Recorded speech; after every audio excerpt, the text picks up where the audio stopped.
bato bazolanda biso, merci à l'internaute nyonso, merci à bato balingaka radio télévision bashijua. Ils avons un cadre d'émission par rapport, tu vas bongo, l'actualité est tellement ébélée à Tambour na biso, les cambo ya santé à corona ou corona maladie ou vérifier quoi tinde les biso au tinde la hausse ou te doit éviter. Tu vas mettre masolo Covid-19, tu vas mettre masolo ya ozo les Tambour na biso, ba réaction ba politicien belé les cambo tribalisme. Na makambo eza ebele na kati ya mboka na biso okiso to yebi na makambo pe ya dossier ya ndeko za bongo directeur ya cabinet na kombo ya Vital Kamerhe et pas à la bonne date présente ici pour ya dossier ba biba fixé déjà le 11 mai à Ouad pe soki ozala ndenge ni mettre solo piso mokote to ozala bongo na directeur ya droit de l'homme monsieur Joseph Chongo Ingila ozali pe membre de la société civile to solo la merci vraiment na réalisateur ya masolo ozali bongo l'homme masqué balobi leader maintenant ndenge ya kuzu kwa otsolo bilom bo baebi kombone musto bombi yango to solola yango merci ba autres bazola na biso vraiment sans plus tarder to takimbala mona sujet na biso ya lelo. Bonjour directeur Joseph Chongo Ingila. Bon to otala yo parce que makambo eza ebele amboka so ko to solola ngo vraiment lelo mais liboso aba to ke na musika mingi pona koni ya santé lelo au Covid-19 comme na niveau nini est-ce que ba to mozo bakisa maraka ba to kufa kaka ou bien ni moi message pour ba autres bazola na pona Covid-19 et pas na biso to yebi que banda ya mboka na biso surtout kuna na Europe bato ebele bakufi mais pas na biso Dieu merci baka ozwamaki na Kinshasa na mboka na biso ebele nzambe aza kokontinue kobikisa kolekela baminganga na biso bapatriote ya solo bakongolais oyo baza kobundana mpona solution emonana mboka na biso ezala libanda ya maladi oyo ya soni mais maladi yango ezali ya solo ezali ifonde koyeba komibatela lolenge mokonzi ya mboka alobaki kosokola maboko kolata cache-nez korespecte distance ya 1 mètre mais korespecte distance ya 1 mètre eza bien mais ya bien koleka ezali koyeba komibatela ntango nyonso omoni propriété soki moto aza nango banda bomwana banda na libota eza malamu eza koempêche bamakambo ebele meme esika ya kolala donc ki koevite motu na 1 mètre mais esika ya kolala soki ozolala esika oyo eza propre te ozalaka expose na maladi donc maladi eza te kaka corona oyo tomoni lelo monde mobimba ebeti ya genou mais maladi eza ebele oyo ekoki mpe kozwa bato soki bayebi komibatela te na mopeto ndeko Joseph Chongo Ingila zo confirmer que réellement malade wana ezali ba misu baza ko doter to zi moka moko kaka la mingi tana Lubumbashi misu balobi ke mokomate eske bokoluka ba contact de contact bazozo koluka wana mais aussi longtemps que mwasi na ye moko bazalaki na 0 mètre bagarder na mte batindika mobile la quarantaine mais oyebi na eloko nyonso il faut toujours kotikela ba expert misala na bango oyebi soki oza na domaine lokola na misala na bino nga nazali journaliste te nakokite kosala mosala na bino donc na ntango nakomi na posa ya mosala oyo journaliste esengeli asala ifo nakimele pa ya journaliste na ntango oza na posa ya problème ya santé ifo okimele pa ya munganga donc mutu oyo esengeli apesa nzela esengeli mpona makambo ya boye eza munganga na basi ke ministre ya santé ifo ayeba biloko mosusu ya kosala tosala biloko te mpona koluka mpe kobangisa population eza mabe moto bozwi aza malade est-ce qu'il fallait bolancer bafoto il fallait bolancer baelongi na ye pa ya bato nyonso aza criminel omoni eloko mosusu ya mabe eza mpe infraction donc baautorité ya province il faut bayeba na ntango oza responsable oza kogere province oza responsable na ministère oza responsable na tel département na tel domaine il faut koyeba kobatela bomoto no esengeli te kobimisa mbala moko maladi oyo ezali maladi ya kobetela maboko te ebongo soki moto wana biki bokolekisa so bafoto mpona babiki no vala moto oyo ezalaki maladi ye wana biki na ye moko mpe moto wana bande kodementir alobiki babiloko wana tusa bakreele kaka mais il faut comprendre que non les ministres ya santé siko place no eza wapi avant ya kosala biloko ya bongo il faut vraiment kozwa koréunir baélément nyonso après moto azalaki asi aye bandakala nde nsima boye kolandela problème donc toluka te kocréer problème mpona bato bayeba ya solo na province toza mpe na ka soki eza ka ya solo toboyi te eza malamu mais mabe kobanda komo. C'est comme si ekomi loko moko ya kobomba na sima eloko mosusu. Mais loko na sepelite ezali na tango bakie komona ye et sima après mbala moko balancer ba photo. Eza bien te, il faut combattre la bomoto ya moto. Parce que mutu wana aza pe na droit ya ko poursuivre bango na justice. Parce que basakani na personnalité na ye ata soki aza na maladie to me maloba lelo ndakisa ya problème ya bato baza na sida. Est-ce que c'est permis ya mutu aza na maladie ya sida pour accès na télévision ki bato no soba ba keno vala tel aza na sida eza infraction omoni do eza biloko ya malamu te to sala lokola bato na Kinshasa ndenge baza ko sala do il fallait okende komona na mutu ba memi basali examen et après examen bakindi yango ba memi ba chantier batina na Kinshasa de sengela ke ils ont c'est quoi rapport exact ya koloba ya solo azana yango bi azana yango te so Kinshasa ils ont ça qui réponse que non azana yango mais pourquoi qu'on lancer yango na banet c'est juste pour informer bato que non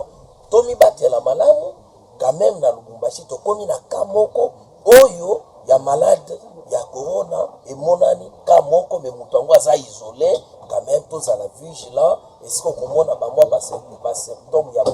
boye ba ko informer pona ministère ya santé eyeba kokende ko encadrer bato na komema bango nesike senini na na banzi kende loko sengela basalela yango moni tango ozali ko diriger il faut kozala seulement pas d'intelligence il faut kozala aussi la sagesse. Est-ce que d'abord c'est important vraiment il y a liboso ezaki des cas des jours lelo lisusu moka moko Lubumbashi ezaki lobby confiné awa tozobana mito tozobaza kasumbalesa est-ce que c'est important na cas moko oyebi kozala responsable il faut koyeba koétudier ba paramètres nyonso.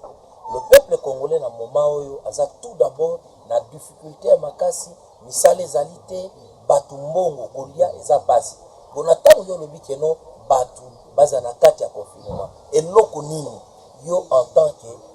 gestionnaire ya province osali mpona kopallier na bato bazala kovivre na taux du jour na bato oyo bapreparaki te bato touti na samedi dimanche eza déjà fait nani baferie samedi dimanche mbala moko lundi yo décrété eza bien en tant que autorité ya province est-ce que oyebaki pe oyebi eza kaka corona ekoboma te eloko eza mpe koboma koleka eza nzala soki moto aleta akoki mpe kokufa bato mosusu azokufa na hôpital obi na bandako eza te maladi eloko eza koboma mingi pour le moment eza nzala meka kotambola na basité on découvrir okomona ke peuple congolais aza na kati ya souffrance ya makasi mpona alia eza problème bato lelo bakomi kolia ya kokende kolukisa eza bien te alors yo oyebisi bango lisusu bato wana batambola te lokola nga lobi nazalaki malamu te parce que bakote natambolaki même baalimentation bakiosque ya pembeni na population bapolisier bazoleka balobi keno il faut bakanga yango non bakomi kokanga memba wana eza tracasserie omoni tokoki koprofite te na moment ya pasi to créer lisusu pasi mosusu. Le peuple congolais baza na amour vis-à-vis na ndeko na ye congolais asalisa ya sombata mwa sardine sombata Thomson mais bino boleki bobi ke pourquoi fongolaki bokangi apesa 500 000 francs apesa $300 pourquoi tout ça et bino autorité ya mboka voilà le mesure esengela tout d'abord kozo ke bato comme baza na kati ya confinement mais na bacoin oyo eza pembeni na baalimentation na bakiosque baza libre kokende na wenze baza libre kosomba biloko na bango soki lelo bango baobi keno vala ezali makambo ya koempêche bato po bakutana ebele te mais bataxi biso ezotambola bataxi oyo ezotambola est-ce que baautorité ya province baza kotala problème wana et aussi batalu ntango ezomata bango baautorité ya province baza wana pourquoi bakete kolandela eloko wana mpona peuple congolais ezala déranger transport ezalaki 500 lelo ko 1500 et banzela ya on a d'effectifs na kati bazaka ba plus de 20 mais pourquoi na lobby boye oyebi ko gérer il faut koyeba ko prévoir c'est ça autorité ya malamu nde yango wana mais il faut koyeba ko prévoir abi que non bon tango tolobi que non na bis bato il faut batikala 10 eloko nini il faut kosala il faut koyebisa bakolo mituka ba respecter mibeko ya leta arrêtez à ta mon côté le maire de la ville oyebi er moko na lobaka absence autorité à l'état sinon musala maire de la ville tango bato matisa ba transport ye maire de la ville azana azana Kinshasa c'est ça la province. Donc est-ce que aza vraiment proche de la population? Donc oza batu musu ba mérité te kozala yango tolobi l'état basakana kana ete sauf que bato ba pesi bango pouvoir baza ba irresponsable, il faut que changer bango, il faut que tia bato bazali ba responsable bato ba yebi ko sala suivi na moment toza nango eza problème ya suivi, eza problème à suivi. Moi je pense que même ya Kasumbalesa bon oui ça va mais Kasumbalesa désolé ça tout d'abord ba province nyonso mine oyo ya sika soki lelo bokangi Kasumbalesa maintenant bato bako vivre ndengeni ozomona on n'était pas entre nous depuis confinement bosse bandaki bandeko ebelo bateka na ba bistro ba terrasse ba restaurant ba kanga yango mingi ba retira même ba garantie na bango moment oyo esengi te bato bazala ebele esika moko puisque chef de l'état aza ko protéger peuple congolais pour bakufa na maladie oyo puisque kovanda ebele esika moko soki akosoli ekoki kopanzana mpe bato ebele bazwi yango na mbala moko. Il faut to respecter quand même mokonzi ya mboka aza mokonzi ya mboka toza na baprésident mibale te toza na président moko le chef de l'état actuel aza moko c'est Antoine Félix Tshisekedi Tshilombo nde oyo toyebi yango moninga na koloba baba aza vraiment na raison soki même batouché bapo mosu alobi ke non ma coalition entre FCC et Cash eza ya lokuta aza na raison et même nga na banda koloba ngo bandaka na lobi ke non FCC et Cash baza na coalition te eza biloko ya lokuta parce que soki ezaki biloko ya solo tala lokola député alobaka ke non chef de l'état a signé na état nini ya inconscience. Est-ce que akokaki koloba bongo na tango bango babandaki kodirige ozomona ndo eza biloko moko ndeko na ngai journaliste ifo koyeba ke mboka na biso tokoki te kobanda kodirige yango na basentiment todirige mboka na mibeko ya mboka wana ezali malamu. Donc baba Tshungu aza na raison à 100% ya biloko alobaki et aussi abengisi bakongolais bafongola miso parce que batu oyo bakomi ko préparer loko ya mabe aza na raison parce que esika bitumba te bino bolingi bitumba le chef de l'état yenda aza na signature soki atali que na garde républicaine makambo ekoki te nalingi na changer même ekoki te mais na ye moko alingi pe atia bilongi ya sika etali bino ba misusu na nini yo za militaire yoka non toloba nanu makamsu pwelele est-ce que ko diriger armée il faut politique et diriger armée non armée na biso ezali armée ya individualité eza armée ya mboka les gardes républicaines même ok na États-Unis bagarde bazalaka ko garder ba chef de l'état eza bagarde moko wana no eza ya gouvernement et non ya individu qui vous dit que non eza pona ye donc il faut tirer attention et après comment koki ko forcer un chef de l'état alia dongo nesika ngai tika alia selon kuna ye eza yoto ko yebise que non voilà yo esengelo liaka dongo aza na droit et d'ailleurs biso to ko pousser ye akene musika atala après réunion basala ki na autorité morale FCC ne ba kusa ba nomination c'est comme si mtako proposer ba kombo non ya kendaki makamsusu omoni makamsusu bato na biso ya ngambu ya FCC bazoloba eza bien te pona mboka na biso eza makambo ya soni ezala te à chaque fois babanda kolakisa lokola le président actuel aza na maturité te aza responsable te non aza mokonzi ya mboka batika ye a travailler librement bato luka te kotia babiloko esengeli te ba eza temps na ye bapesa ye chance a travailler nde eloko tolingi na mboka na biso kimi ezala toboyi na mboka na biso problème ya tribalisme problème ya division problème oyo koluka à chaque fois ecréer problème na mboka na biso non ko fait développer mboka ezali na kati ya tribalisme te ko développer mboka eza na kati ya bolingo olinga tout d'abord mboka na yo et wana mboka kokende liboso nga na banzi kende yango ndo baba aza na raison tolanda problème ya batonini yango eloko alobi mpona jekamine mais écoutez soki mutu ayibi nayebi te eloko biso bakongole tokomi kosala ndo soki mutu ayibi tobandi koluka eloko ya liboso aza ekolo nini soki azali mukongo biso bakongo tolamuki tolobi ke non il faut pas bakanga ye non c'est vraiment biloko ya soni mutu ayibi, mutu abomi, mutu abebisi, il faut bakanga ye. Justice soki ebengisi. Soki elakisi ya solo keno mutu aza na problème te. Ekotika ye. Mais soki justice ebengisi mutu, emoni ya solo keno mutu oyo aza na mbeba evandisi ye wana. Donc justice a continuer banquette na moment akotala keno ya solo aza na problème te ekotika ye. Mais soki batonia lobi keno voilà na jekamine kozali mafia ya groupe ya batutel baza koyiba balingi bazali kobomisa mboka na biso po budget monana te mabeza wapi. Tout ça c'est que Mbalo vraiment ta soba makambo Albert Yuma ne bazolo bela wana vraiment Mbalo eloko kosalama parce que Mbali boso ba déjà moko liboso di maki wana sans suite. Est-ce que Mbalo ta soba tima kelele belende kosalama bakanga ye? Mbala liboso soki balobaki eloko salemaki te pour votre information ba preuve ezalaki te. Donc ba document ezalaki te. Mais pour le moment ba document ezali. Oyebi l'état justice alandelaka mutu soki ba preuve ezali. Soki ba preuve ezali wana ko coincer obi. Soki ba preuve ezate akomi epe na kobanga mwa muke kobanga pona lobie balukela ye pete mais awa ba preuve ezali ngana banzi ke yambala liboso ezalaki juste bilobela mais yambala oyo eza bilobela te parce que même biso ya société civile toza sima tokoki kondima te mutu moko ou bien groupe ya batu moko ba mema budget ya mboka na biso ou bien mboka ya mboka na biso mbongo ya mboka na biso juste pona ba famille na bango pona ba ambiance na bango non. Écoutez, nous tous nous sommes congolais, non? Tous les congolais, tous les peine à droit. Yako sepela na mboka na biso, na biloko mboka na biso. Donc, au quitte ko privé, à ta congolais moko, droit. En tant que congolais, dans un droit. Yako zala congolais, et après, ko lia biloko ya ba congolais, puis ko sepela biloko ya ba congolais. Donc, tout ça na droit, yako peksa mutuana. Et aussi, justice na biso, ezalité justice ya école ou bien ya parti politique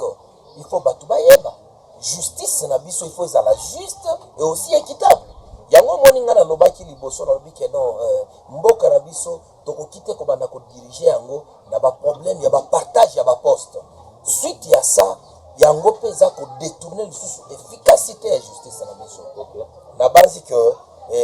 côté toza ko kende justice na biso kozala juste et aussi équitable pour éviter babiloko ya bongo na justice tribalisme sengele ezala te soki bakangi bafundi mutu asalaki eloko boye problème ya kotuna ekolo na ye eza te problème eza ya kotala est-ce que infraction balobeli asalaki eza ya solo ou bien eza ya solo te voilà justice. Monsieur Joseph Chungu Ingila explique biso na momuke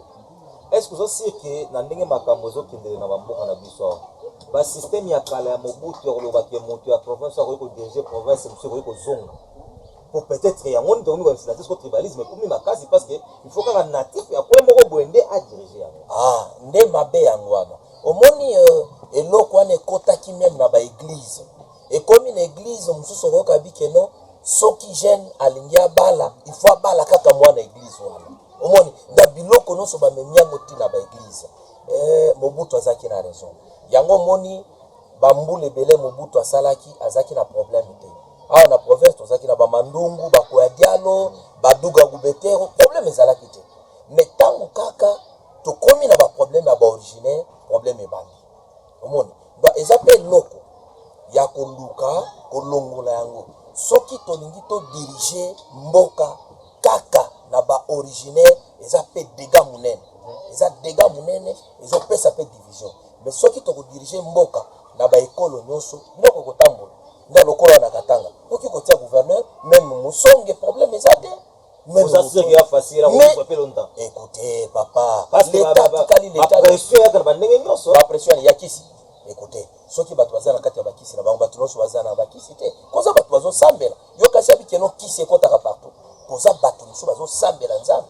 oya na kisi na yo esali mpe eloko te donc awa tosalaki na duga tosalaki na mandungu bakoya dialo est-ce que problème ezalaki lelo oyo hôtel de ville ozomona tuna ngai eza nani asalaki yango ezali nani asalaki yango eza nani periode ya nani ya kwa dialo ozomona donc il faut koyeba ke kotonga mboka esengi bato ya mayele esengi ekolo te donc po totonga mboka na biso lelo eza kosenga capacité. Donc méritocratie fait voilà il faut mutu azala tout d'abord capable